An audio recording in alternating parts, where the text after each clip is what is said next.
You're listening to Edge Radio TV. The views and opinions expressed in this program are that of the host or guests, and not the Edge Radio Network or its advertisers or affiliates.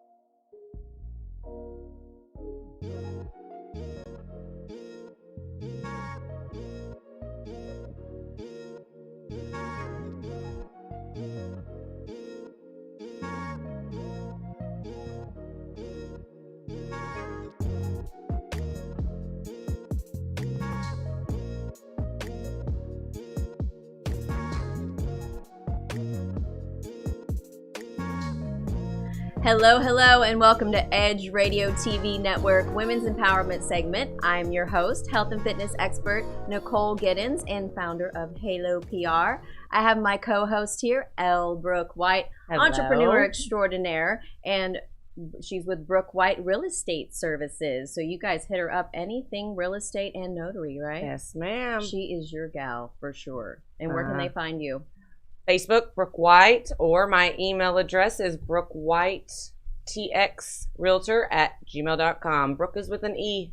Don't forget the E. She will help you find a house. She will sell your house. Let her do that. Oh, yes. Or a lease house, a rent house, whatever, investments, whatever. There you go.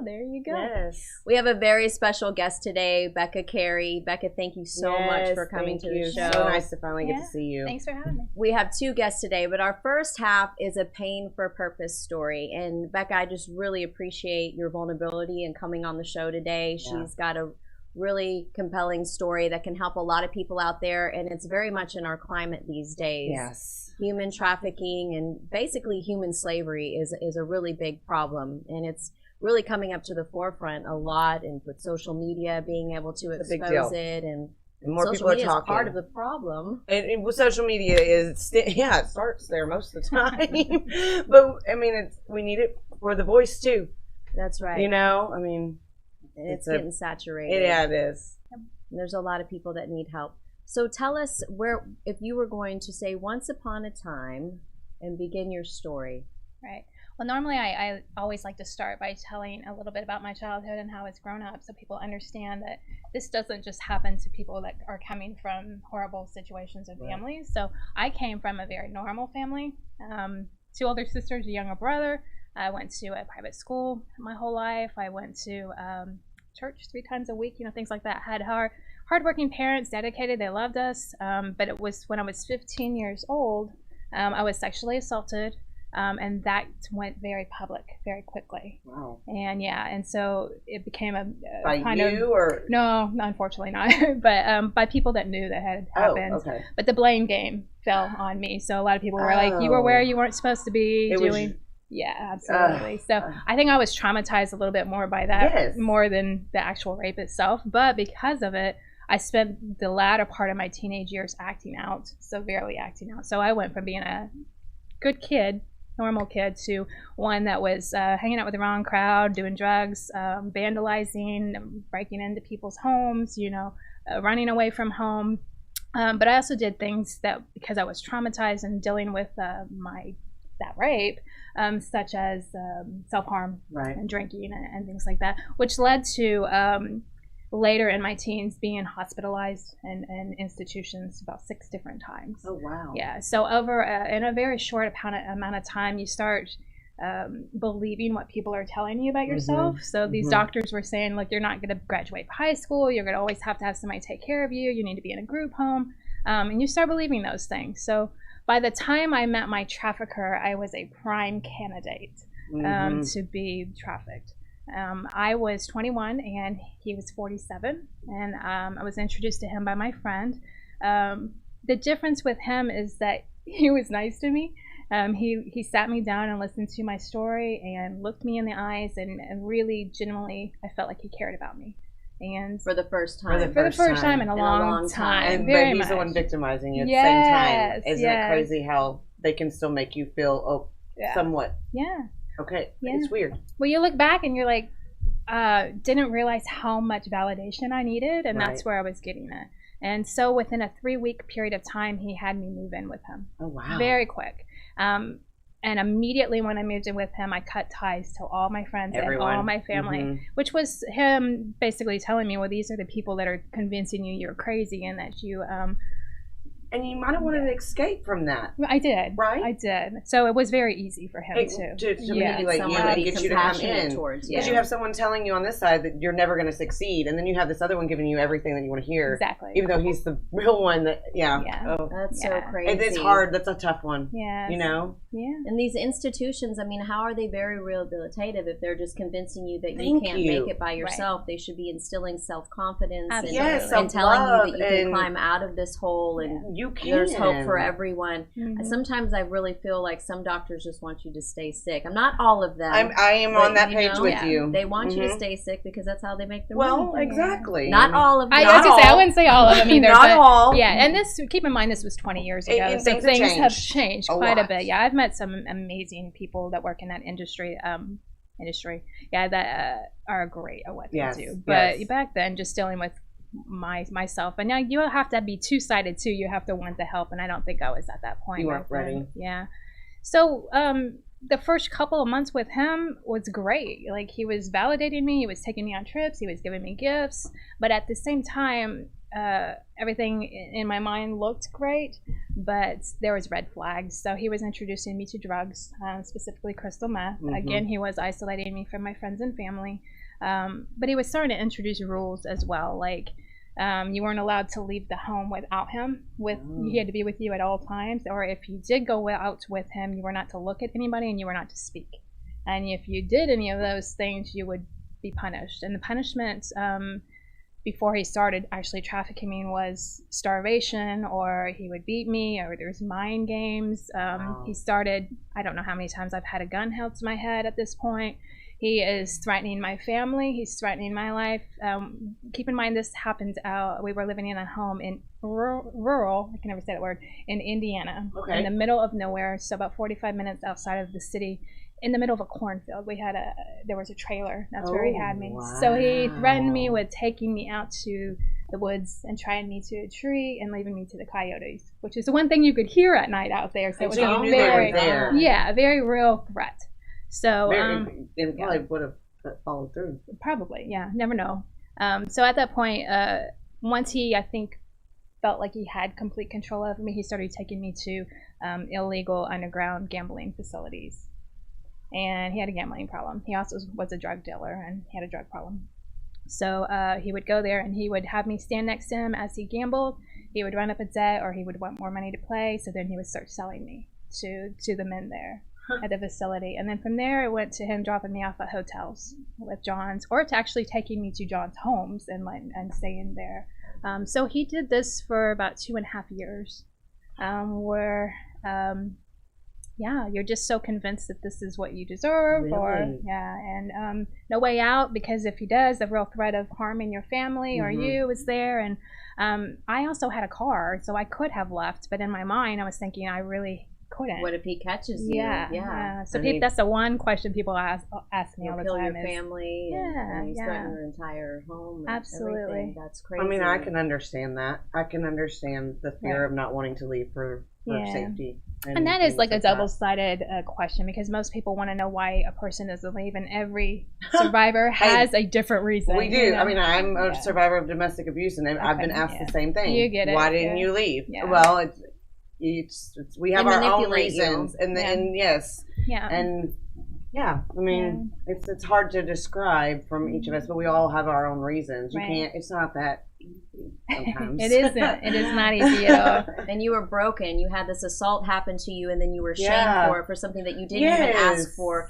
And if you were not there, have compassion for people's situation. If you want to give maybe the other person the benefit of the doubt, that's fine, but don't shame somebody if you don't even know what happened, if you weren't there. I mean, that poor person is going through turmoil inside their head, and you're just going to talk to them like that. I just don't understand. Society is just, everything's so volatile sometimes, you know? It's just crazy. It is. And everyone's got to blame somebody, or I don't know. It's just like back then it was totally different when it came to the victims. Right. And it's, I don't know, it sucks that it was like that. And unfortunately, in some ways, it's still the same. And it is. Like we talked about the last time on one of our other shows about the justice system. When Mariah was here, they fail us daily, and that's why people don't speak out, because the justice system wants like a hardcore slam dunk, you're going to prison, but it doesn't mean a 4-year-old's lying. Right. You know what I mean? Like things like that. So and victim blaming is a real thing. Like, yes, it is. People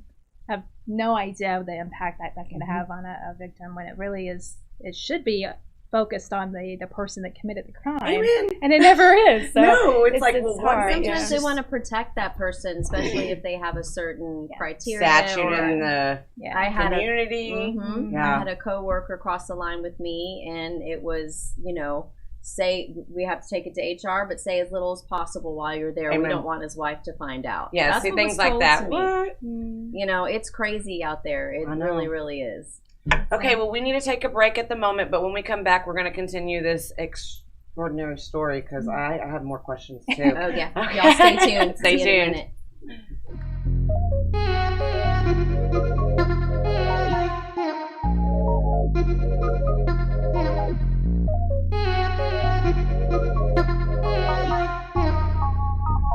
Edge Radio TV is holding auditions for new show hosts.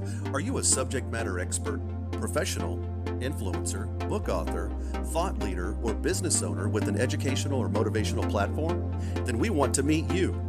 Send a link of some of your work to edgeradio20@gmail.com and be sure to put audition in the subject line. Join the Edge Radio TV family. Edge TV, because truth still matters.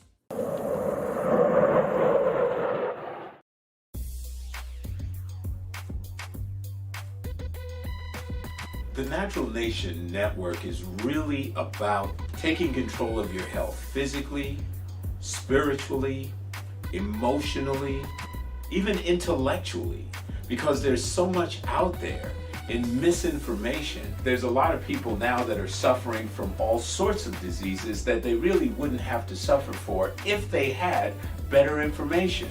And that's what we're here to do. Provide information that can save lives. The mind and the body are totally connected. Health can be really serious, and sometimes we just have to lighten it up a little bit while we're still providing substantive information. And my sort of mantra on the salsa dance floor is kind of similar. I tell somebody, if you make a mistake twice, it becomes a move. Okay. Tune into Natural Nation every Tuesday at 11 a.m.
Welcome back to the Women's Empowerment segment here on Edge Radio TV Network. We have our guest here today, Becca Carey, telling her pain for purpose story. And we just led off. So you were with this man. He basically captivated you and threatened your family, threatened your life. You were 21 years old.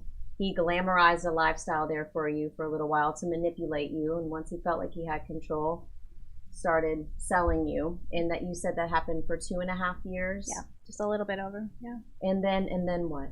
So there was an incident, and I won't get too much into that, what happened, but it made me realize I needed to get away from him at that point. Up until that point, I was like, you know, this is my life. Right. But there was one incident where I was just like, I will not survive another year with this guy.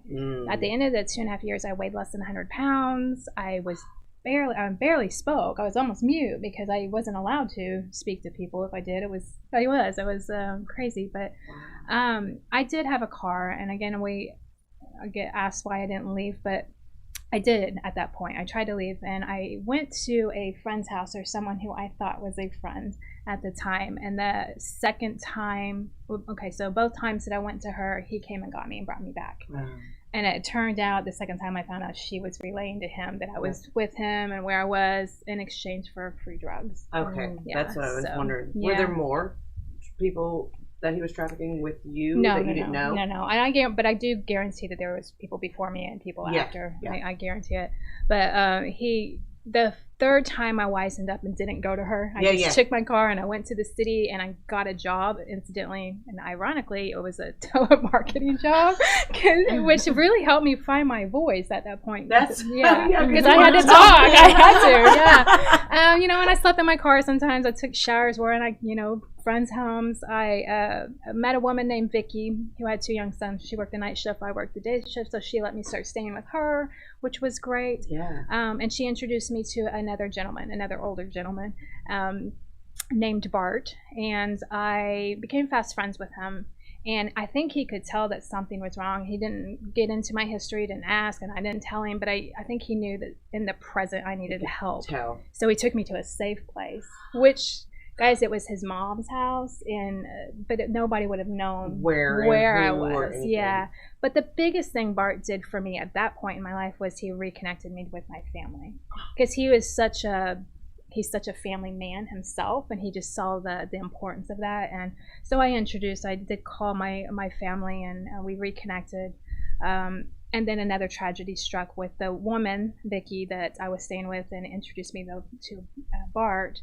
There was a fire, and one of her children died, and her niece died, and she fell into the fire. Long story, but I always share that part because she was a big pivoting point of helping me, but also that incident made me realize I needed to get as far away from Indiana as possible. Yeah. So Bart and I moved to Colorado. 2 years later, we got married. So the guy that got me out and helped me get out was literally my heart. So we got married.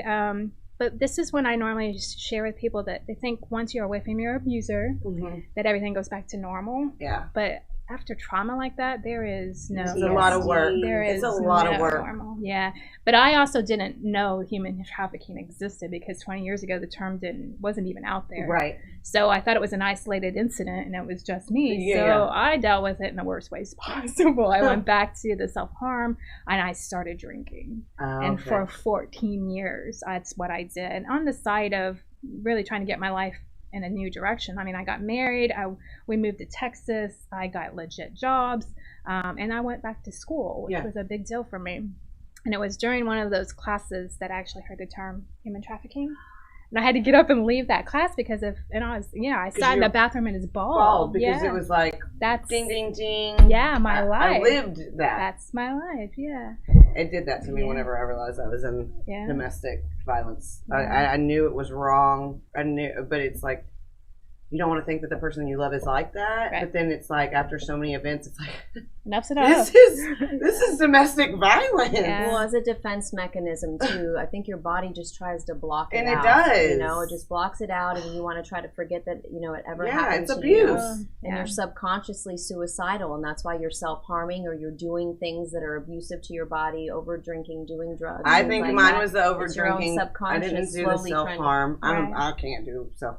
If I ever hurt myself, y'all know I've really lost it, because I can't painfully hurt myself. No, and that's just another addiction in itself. No, and it is, and I've learned about that too with the cutting and stuff. Absolutely. And other things, but Yeah, it's difficult. It's hard and it's traumatic. Yeah, and I saw a therapist at this point in time. So talk about a woman that was very different from the people before. Right. She was complete opposite, amazing, but I never shared with her my story and what was going on. So, and unfortunately, how can she help someone if she doesn't know? And you know, so I went through about a year after hearing the term of being just angry at the world, God, at myself, at my friends and family, that this was happening to so many people and nobody was doing anything about it. But then I came to the realization, I'm like, why am I mad at everybody else? Because I'm not out there doing anything either. So I had to, at that point, decide which direction I was going to go, and I chose to get my stuff together. So I entered into a treatment facility for 30 days to get sober and deal with like eating disorder and things like that. And then I came home and said, I'm going to do something, and applied to a school in Pattaya, Thailand, which is what? Yeah, I know, right? And I didn't think I was going to get accepted, but I did, and they only accepted like 50 in the world. So it dealt specifically with human trafficking and every aspect of it, from rescue to prevention to, and I was like, why am I doing this? But I just felt pulled to do it. And so I went, and it is the #1 city in the world for That's what I was about to say. You can't, and it was probably the hardest thing I've ever had to do. But it was 5 weeks, and I immersed myself back into, even though it was very different in the stories, it still resonated really well, or really hard. And but I came home after that 5 weeks knowing that what I wanted to do, because I always thought I was going to go to school and get a master's and go into counseling and help survivors. But at the end of the 5 weeks, I'm like, that's not for me. Oh wow! I'm going to open a nonprofit, and I'm going to help people like me. Yes. And so within 3 months of me being home, I had established Hands of Justice and got our 501 Hands of Justice. Yes.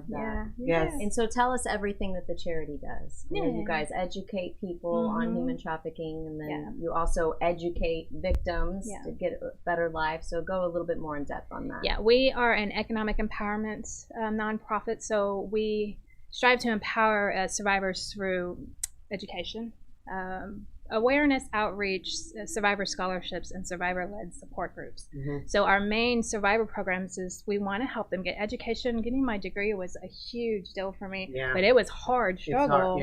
And I'm like, well, it would have been nice if there had been somebody to help along that way. So we help with scholarships to help with their GED or a certification program, or to go to college.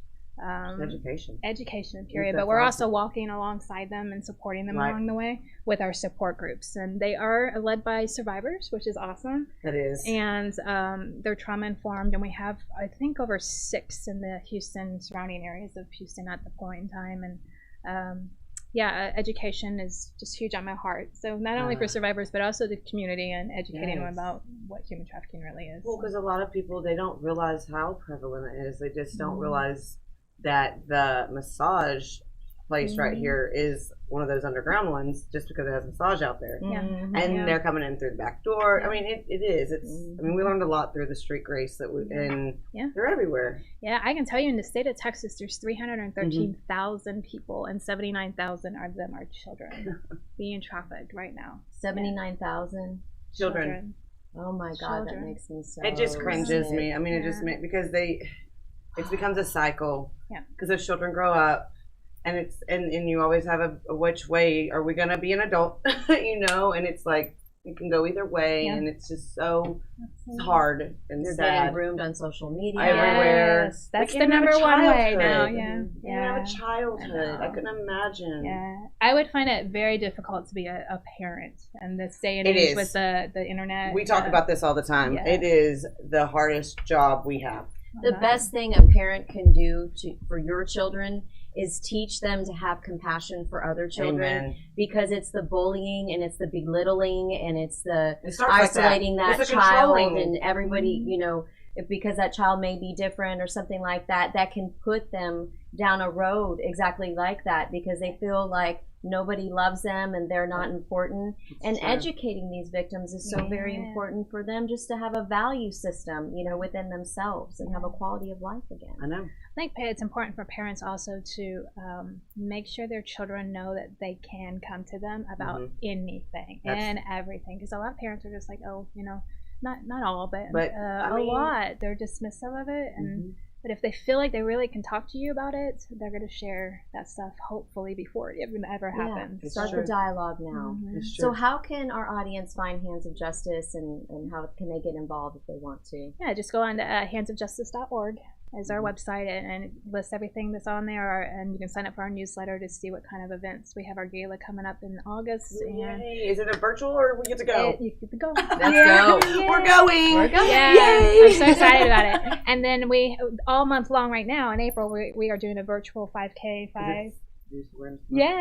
5K walk or run, so you can get pledges. And then we're going to have an in-person one on May 1st in Conroe. Okay. I might have to hit that one up. Yeah. So if you guys want to get involved, handsforjustice.org. This is Becca Carey. Thank you so much for coming on the show today. We're going to take another break. And when we come back, we're going to have Sheree Young. Ooh, so y'all stay I like tuned. her name. Bye, guys.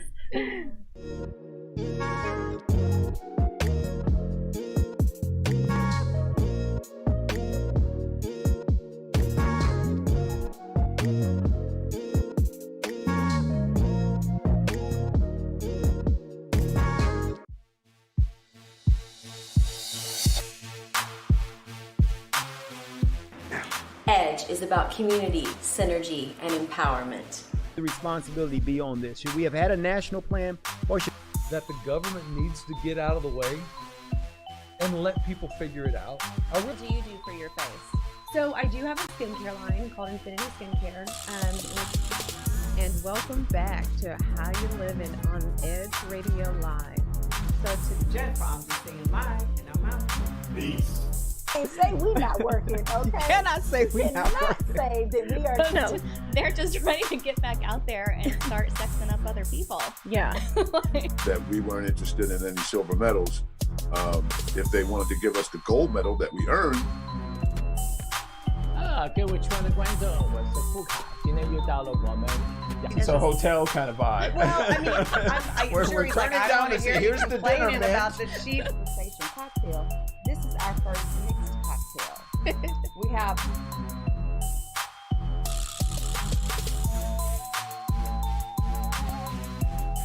Three. Yes! Very good margarita.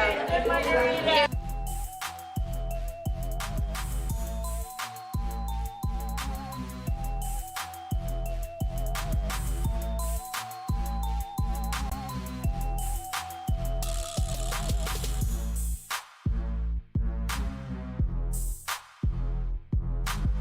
Folks, as always, this is like a box of chocolates. You don't know what you're going to get, right? So to the Edge Radio Network, we are going to be bringing you continuous, interesting conversations, interesting encounters, interesting experiences, education, knowledge, and a lot of laughs and a lot of fun, folks. So you don't want to miss it. So we When people stop talking to each other, society is on the edge. Let's bring them back. Edge Radio, because truth still matters.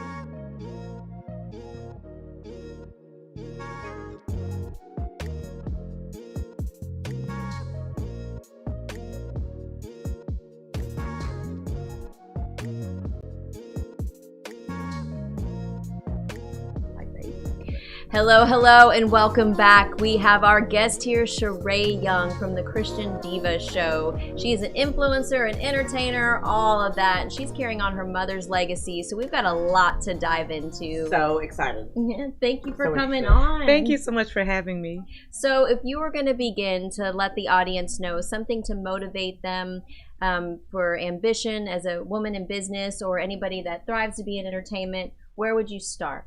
I would first start by telling people, first of all, be true to yourself. Know what it is you want to get into. Be true to you.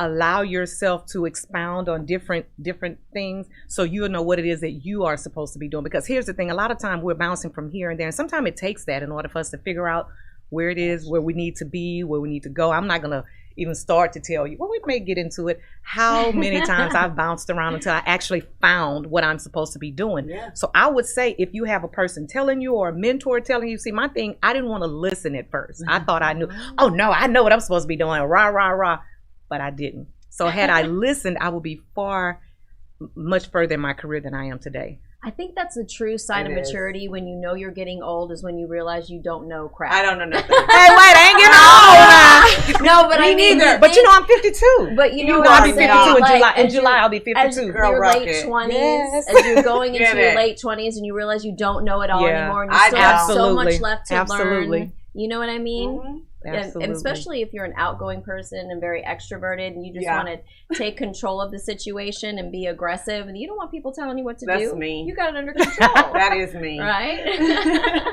So you've been on several different platforms. I have. Tell the audience which ones you've been on. I have. My very first, I believe the very first show I was on was The Real Housewives of Atlanta. No, I love that show.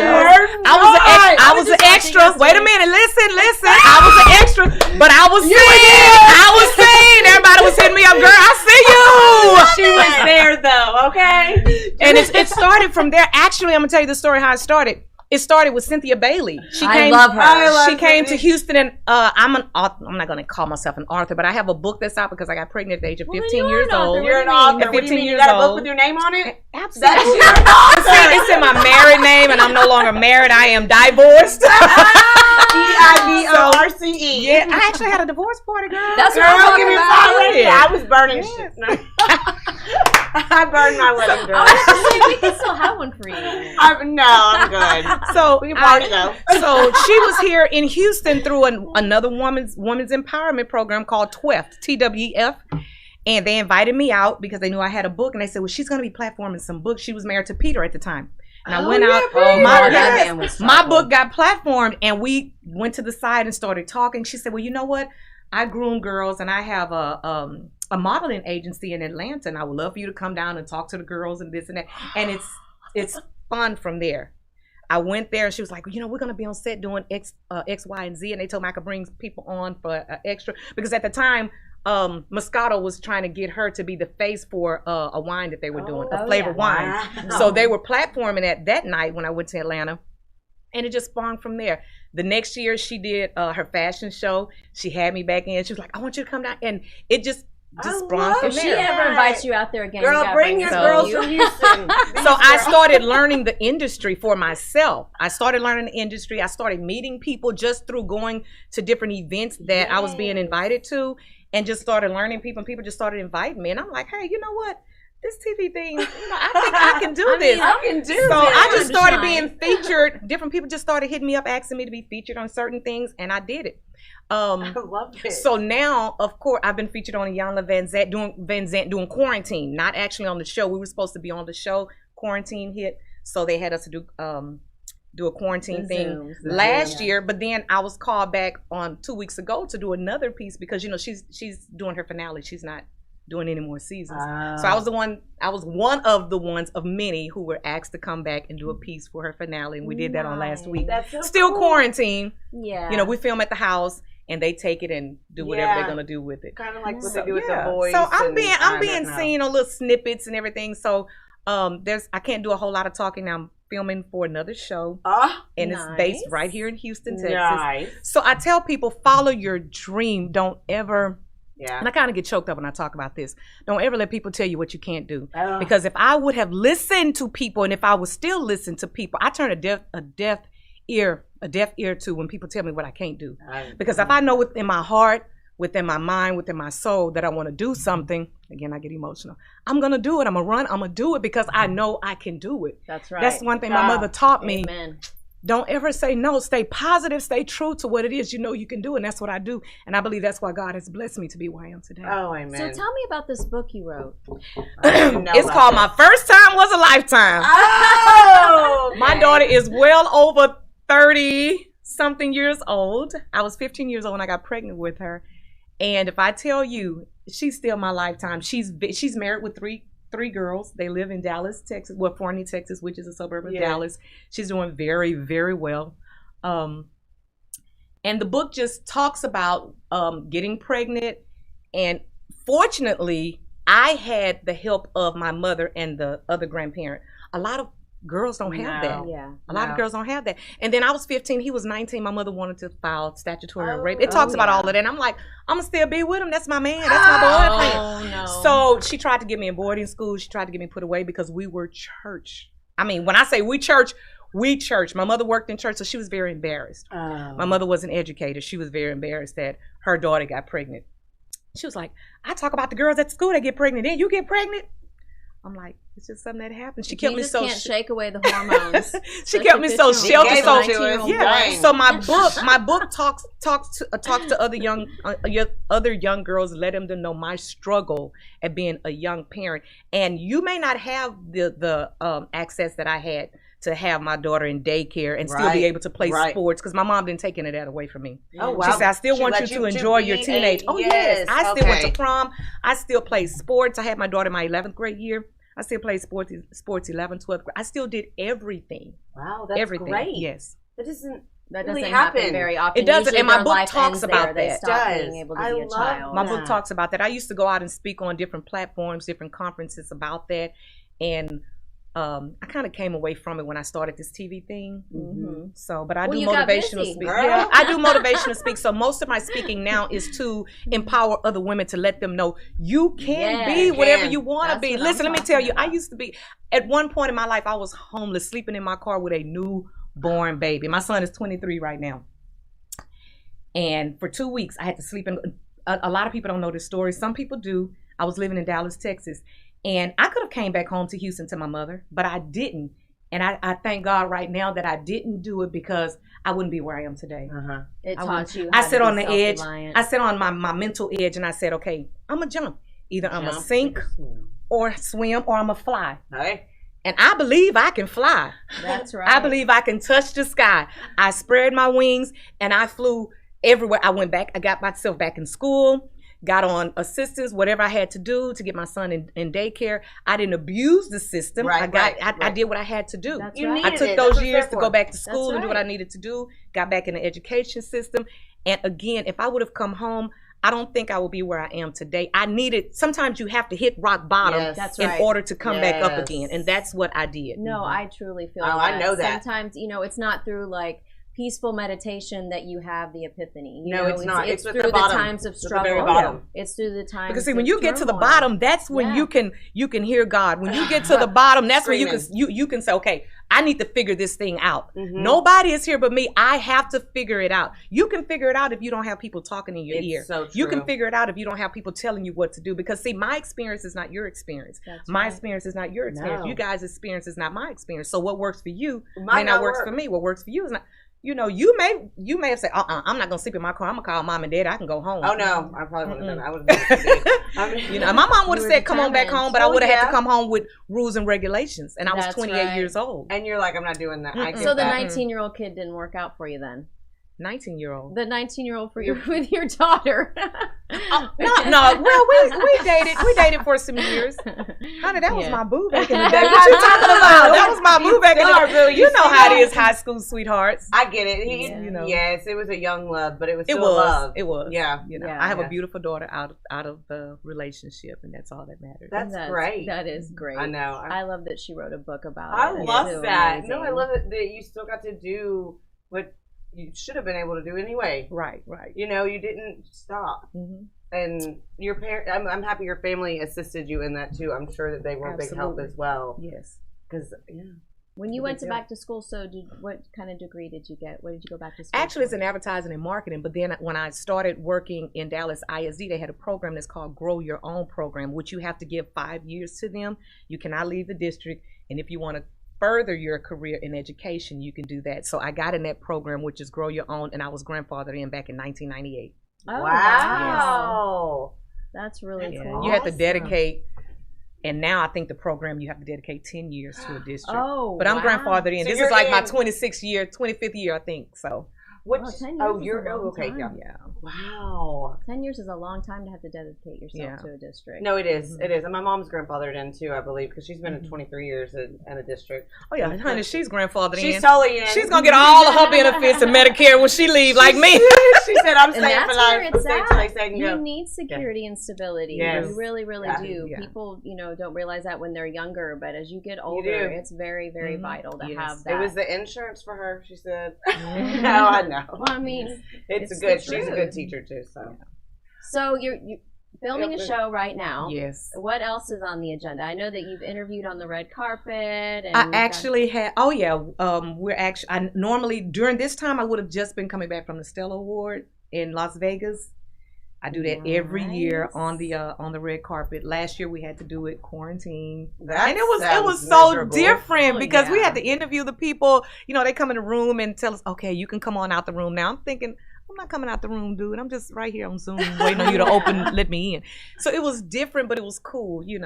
This year it's gonna be in quarantine again.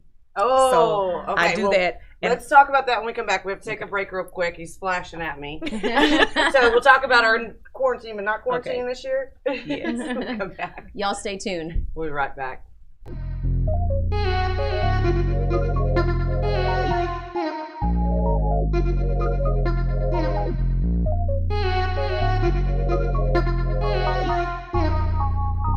We work our whole lives to support our families. With one accident or illness, it can all be gone in an instant. Now there's a smart, affordable way to protect your family. Go to findhealthbenefits.com and discover low-cost life insurance for as little as $2 per month. Add to that a tax-deferred annuity that can help you protect your assets and grow your money for retirement. Learn more.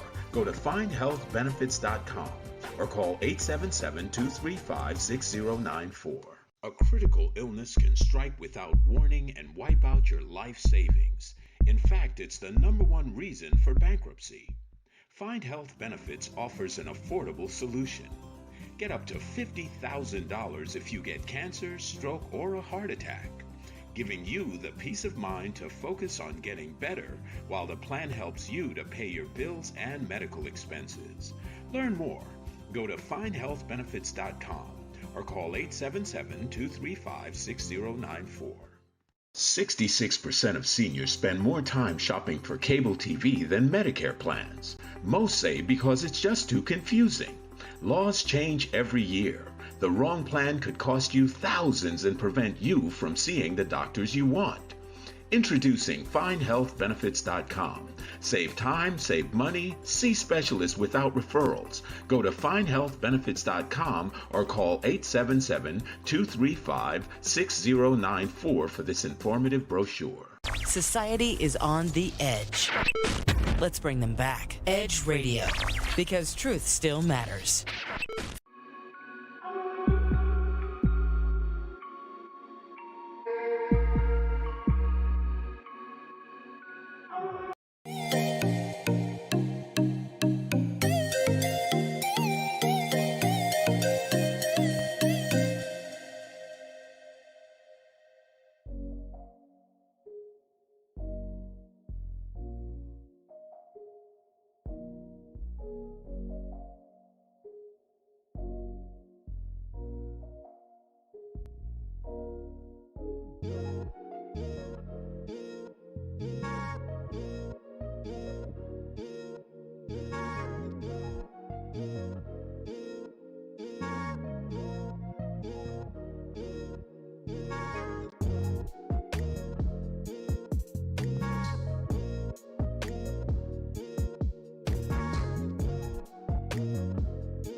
Welcome back to the Women's Empowerment segment here on Edge Radio TV Network. We have Sheree Young here, and she's multifaceted. She's got so much going on. We were just talking about her having to do quarantine interviews again for the Stella Awards. So I hope next year it's different. I know, because I love Vegas. Well, I actually did go to Vegas for spring break. So tell me how it was, because I want to go. My birthday was 2 days ago.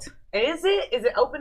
Yes, it's open all day and night. I don't have to just day drink. Yes. Yes, it is open. Did you have to get a test to come back? No. Oh, well. And actually, I'm vaccinated, but okay. And actually, I went in July for my birthday last year, and the hotels that we stayed in, you had to get the temperature, but now they're not doing that. You could take my temperature. Oh, you still have to wear a mask. Yeah. You do have to wear a mask. Okay, fine. Like I had my face shield on. They kept saying, you still have to put a mask on under your face shield. I'm like, dude, it's hot. But it is hot. Huh? I stayed in my room a whole lot. I didn't do a lot, because it was so many people. It's open. Yeah, they're all there. It's open. I know. Big open. I don't know about big crowds like that. I'm not. I mean, I almost took a day trip on my birthday. I ain't gonna lie. It was like $57 for a ticket. Wait a minute. How about $19 for a ticket? Whoa! What? We can all go. Vegas, here we come. I'm just saying. Just for the weekend. I mean, I would. Let's go. It's Easter. But you know what? You can stay safe. You can stay safe. Just keep your mask on and continue respect people. Yes. Just wear your mask. No, we're totally going. Okay, deal. Yeah. Now I will say this. Their restaurants are 6 feet apart. Their tables. Okay, well that's fine too. I still like that. I like that before. And the slot machines is every other slot machine. You can't sit next to anyone. I like people just have to stay away from. I mean, I want that rule to stay. Okay, keep it on the floor at the Walmart. Stay 6 feet away from me, please. Hell's with human trafficking tip. Stay away from me and my kids. So we're gonna do the Stella Award. They actually pushed it back to July. Okay. I normally do the Essence Awards in New Orleans, Louisiana. Oh, nice. I was one of the ones that did the last one that they had because they completely canceled it last year. Was no quarantine. This year we haven't gotten an update on what they're gonna do yet. Okay. They might open. I mean, Vegas is open. New Orleans. So I've interviewed some people like Tamar Braxton, Trina Braxton. What? Oh, and I was actually on stage with Oprah Winfrey. What? Wow. About a year and a half, maybe 2 years ago. Oh wow. What is she like? I know. Oh my God. And I'm this big personality. I have like a big mouth. And when I got on stage and when she shook my hand, I froze. You couldn't talk. She asked me a question. I was like, she was like, "What's the name of your nonprofit?" I was like, I was dumbfounded. You sounded just like her. And she's so cool to be around. I mean, dance and everything. And she make you feel so I bet you warm. she is high on life. Are you kidding? I was like, oh my goodness. Really? Yes. Oprah, huh? I love that. I went to Chicago whenever I was young. Well, I was 22. I was 23. And I was at the bottom of where she lives, because she lives in the very top, right down there by Navy Pier. And I was standing there, and I was just like, Oprah, where are you, girl? That's so funny. So you're also on the Angela Bennett show. Yes, correct? I am. Oh. And what do you do on that show? I am the celebrity gossip columnist there. I love it. We gets messy on Saturday mornings at 9 a.m. So tune in at GODRadio1.com. I love it. I love it. That would be fun to do, I love that. That would be fun. And they keep it appropriate because it's Christian based, right? We do. They have to beat me out sometime. Oh, girl, you can't say that. That's me. They wanted to beat me a couple times. That's hilarious. I also have my own brand of wine that's out. My own signature brand of wine. Why didn't you bring us a bottle? What? Oh man, you're fired. Oh man, it's called Loudmouth. It's a Are watermelon you Moscato from another mister? Because I mean, but listen, on May the 22nd, it's my 3rd year anniversary for the wine. You guys are invited. We'll be there. Absolutely. We will be there. I would like for you all to be my special guest. I would love to come. We're there. I already got it in my calendar. I told Siri. I told Alexa and Siri, put it in. Loudmouth. No, I need a picture with this bottle because I'm a loudmouth, and I need to try this. So all this entertainment stuff is so fun, but you do a true purpose in life, and you're carrying on your mother's legacy. Yes. So tell the audience a little bit more about that. The organization is called the Outreach Program Incorporated. My mother started this over 30-something years ago. And as children, we grew up, we never liked working with the organization. We was like, why do we have to go and give other kids and families toys before we receive toys? Why do we have to go out and give turkeys on Thanksgiving Day before we eat? We just didn't understand. It was when I was grown, when I understood that we're doing this for a purpose. There's a reason we're doing this for. And my mother started doing this because she was a school teacher in North Forest ISD, which is now HISD took over. Yeah. And she would see kids come back to school after Christmas. And teachers always ask, what did you get for Christmas? Right. And the kids would say, well, I didn't get nothing. Or my brother got a basketball and we had to share. And she would hear some of the stories. She started out well, I'm gonna, surprise 20 kids this year with gifts. And then it grew from there. And then maybe 10 years into the organization, she reached out to Channel 2 and the Houston Fire Department and asked them to partner up. And she just made the phone call not knowing they were gonna do it. No clue. Within 24 hours, the fire department called. We're partnering. You don't even have to bring toys to your house and store them anymore. They're gonna be stored at our fire station. Channel 2, because of the fire station. That's why I tell people, reach out to sponsors if you have to, partnering if you have to, because you never know. You never know. And Channel 2 came aboard. So when my mom passed, it was really good because Channel 2 did a huge thing, and I'll send you guys a link. And the fire department was the pallbearers for her for her funeral. So they did, and they had a whole fire truck in front of the church when they brought her out. Way. Yes. So I have the tribute on my phone. I'll show it to you guys. That is, I love you. So the legacy is still going on. It's still going, and we are the largest toy drive in Harris County. We have surpassed Sheila Jackson Lee. What? So this year we did, was it 22,000 families. Oh, and it had to be drive-by. We had it out at the NRG this year. What? And it was drive-by. Yeah, Calum was out there. K-Dog, I think he was. Yeah. So we normally have Trade of Truth out there, and I'd love to get involved. I'm down. Councilwoman Attorney Jalonda Jones is out there every year. I mean, we have some of everybody come by. Oh, I would love it. It's all about the children. We are. So it was, this year the kids couldn't get out and play and stuff like that. And then it was raining really bad that morning. But we were still able to service the families. I mean, I love that. Even if you need help people dropping off toys at houses, I mean. And then how can people get involved with this charity? They can contact me at Sheree Young on Facebook, or you can go to yourchristiandiva.org. Okay. And just connect from there. Okay. Because I would have all these different websites and platforms and all this stuff. Just go to one and you can click on it. You could just see whatever you want to do and it'll take you to it. Okay, yourchristiandiva.org. You are, not while you are. You are. 2 letters. Yes. Okay. Your Christian Diva. Yes. Okay. Okay, cool. And do you have any other events that people can come out to or anything going on? May 22nd, I will be having my 3rd anniversary for my signature wine. It's called Loudmouth. I love the name. Location to be announced. Location to be announced. What else I have going on? I love the name. I think that's about it. What kind of wine is it, though? It's a watermelon Moscato. Girl, she got me. She is. Watermelon Moscato! It's like me in a bottle, girl. What'd you do? It's watermelon Moscato. I mean, I had peach Moscato yesterday. It was amazing. She is funny.